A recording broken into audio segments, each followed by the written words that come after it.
natin ng sibuyas,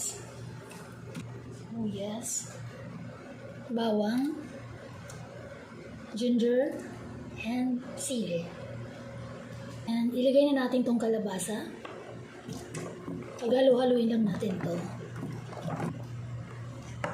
Talong. Lagyan natin ng paminta. Lagyan natin ng asin. Takpan muna natin at hayaang kumulo before natin ilagay yung tinapa at dilis.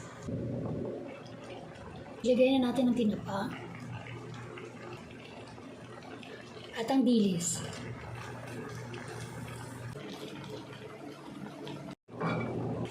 Ilagay na yung malunggay.